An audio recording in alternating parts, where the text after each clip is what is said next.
welcome back to this Christmas edition of That's Entertainment, the weekly entertainment show where we look at all the interesting news from last week, this week. But in this case, we'll be looking back over the whole year. Strap in. This week, we're going to look at some of the most popular stories that were covered this year. But before, we wanted to start our final show of 2021 with some very good news for the industry.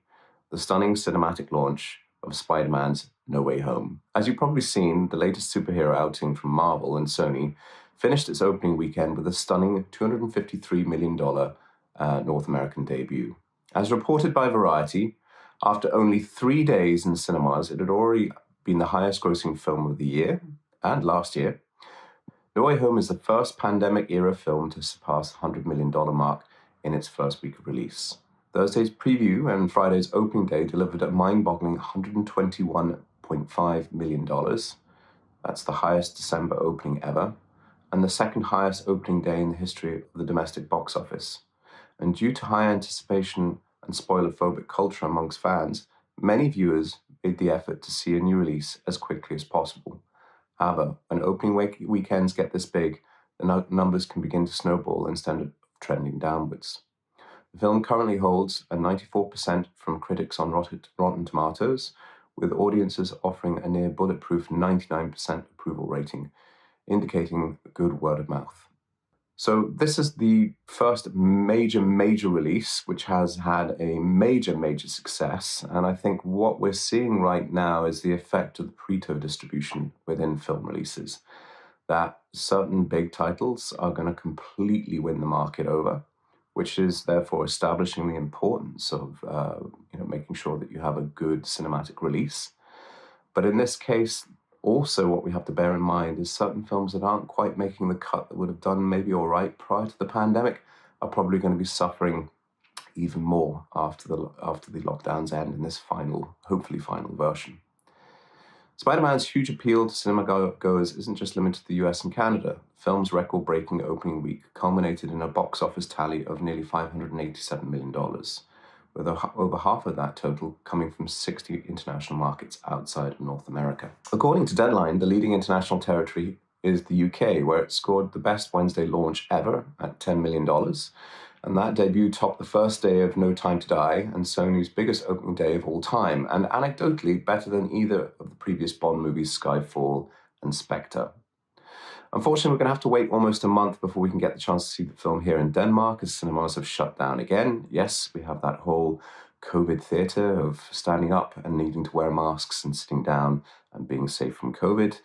The restaurant industry is still open here largely, but no, they've shut the cinemas. I don't understand where this policy is coming from. Again, this is due to the rises in cases of the Omicron variant of COVID-19. It's also possible that such restrictions may be returning to other European cities over the Christmas period. However, the phenomenal success of the film around the globe this weekend shows once again that movies definitely have a future on the big screen. In the words of Deadline, despite the fluctuating states of some overseas markets, a good sign overall is that as long as cinemas are open and people can get to see Spider-Man No Way Home, they are turning up. Or as Tom Rothman, Sony Pictures chairman and CEO, put it, this week's historic Spider-Man results from all over the world and in the face of many challenges reaffirm the unmatched cultural impact that exclusive theatrical releases can have when they are made and marketed with vision and resolve. Now on to some of the key subjects that proved the most popular and relevant with you, our audience, this year. Back in March, we reported on the growing appeal of day-and-date releases to consumers, with films becoming simultaneously available in cinemas and online, either as a premium rental titles or as part of a subscription services offering.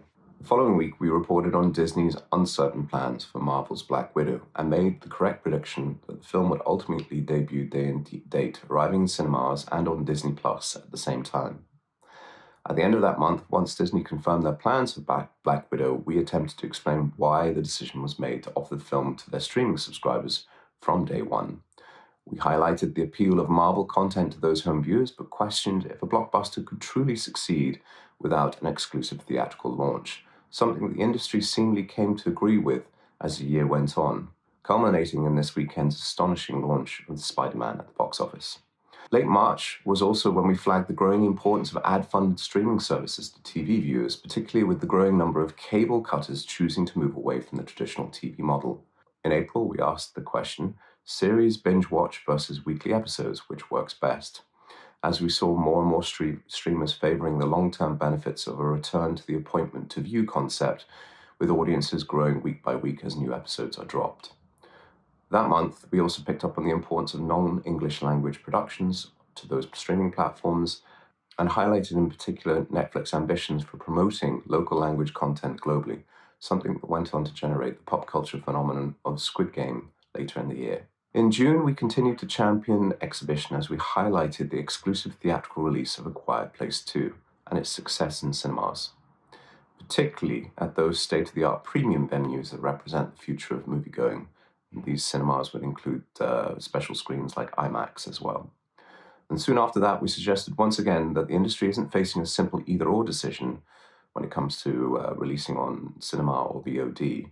Instead, the future looks set to offer the consumer an increasing choice of titles and a range of options as to when and how they view those films and TV shows. That led us to announce just a few weeks later in a show called There Has Never Been a Better Time to Be a Producer, which turned out to be our most popular episode and show to date, offering a data-driven overview of the many and varied opportunities open to film and TV producers today.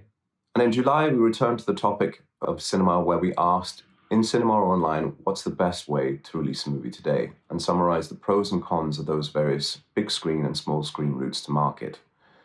Many of those themes were covered once again as we asked, how are changing movie release strategies impacting cinema and home viewing in 2021? As we further highlighted one of the most concerning industry trends that we'd seen recently, the huge growth and impact of piracy, particularly as streaming releases gave pirates access to perfect copies of the film. And finally, our belief that exhibition and streaming can happily coexist led us to ask the question, just weeks ago, did James Bond save cinema, or streaming services save James Bond? When we looked at how a successful theatrical release can soon be followed by a successful digital release too. We'll be returning in the new year with a roundup of the latest news, our thoughts on what may be happening for 2022. And as always, if you have any questions or ideas that you would like us to look into, feel free to drop them in the comments section below. Until then, enjoy the festive break. We know it's been a hell of a year, but it does look like Omicron might be delivering the herd immunity that we've all been desperately searching for. And I do hope that 2022 does yield a more stable environment into which to release our films into. Thanks very much. Happy Christmas and Merry New Year. That's all from us at Team Groovy. Bye-bye.